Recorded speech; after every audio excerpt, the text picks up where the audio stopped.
the top floor of a high-rise building, a company of 11 people from high society is sitting at a banquet table. The men are dressed in expensive suits. The ladies have elaborate hairstyles and exquisite jewelry. Many waiters and footmen serve the company, and a duet of strings and a grand piano plays for them. A banquet steward with a piercing gaze oversees the proceedings. We see an abundance of sumptuous meat dishes on the table, which the guests greedily devour. Waiters helpfully bring up new dishes, but the company's appetite only increases. Remaining silent, the guests eat the meat of crocodile, shark, dog, lion, and other animals, including raw meat, lustily. Only one woman at the table finds this strange. She looks around with incomprehension and hesitates to eat. Soon the plank floor beneath the richly appointed table cannot bear the weight of the dishes and begins to creak. The waiters and musicians realize what will happen next and furtively glance around. In a moment, the floor with the table and all the guests collapse to the floor below with a terrible crack. The attendants are not at all surprised. The banquet manager makes a few notes in his notebook and then tells someone on the conference machine, "Next floor." The musicians pick up their instruments and quickly carry them to the lower floor. A huge hanging chandelier is also moved downstairs. Under the leadership of the hostess, the waiters with the new dishes follow in an orderly fashion to the lower hall. The guests come to their senses after the fall. They are seated and remain unharmed,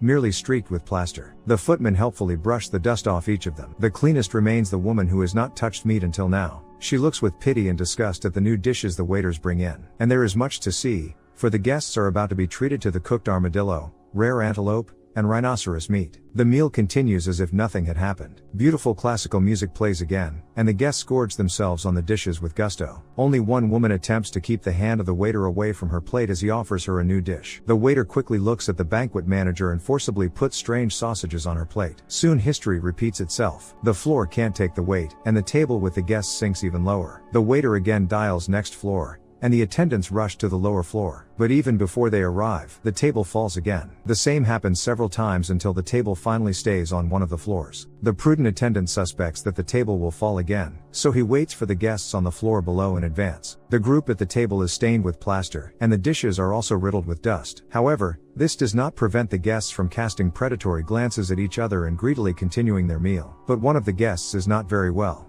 He sits motionless in an armchair with an artificial feeding tube in his mouth. The others pay no attention to him and continue to gorge themselves bloodily despite their gagging and the loud creaking of the floor. The woman, who has not eaten anything so far, casts her neighbors a frantic look. A tear runs down her cheek. Immediately a general frenzy overtakes the woman, and she greedily shovels chunks of meat into her mouth. In the behavior of the guests, not a trace of their former elegance remains. They are constantly choking and coughing, stealing food from each other's plates, and laughing disgustingly. The floor beneath them cracks and collapses again. But now, the table doesn't linger on either floor. It flies past the astonished waiters and falls lower and lower, punching the floor beneath it each time. A huge crystal chandelier flies after it. The guests scream and struggle to hold onto the table. The waiters stare into the bottomless hole in the floor with horror and inordinate amazement. Only the banquet manager remains calm. He looks into the camera with a piercing gaze.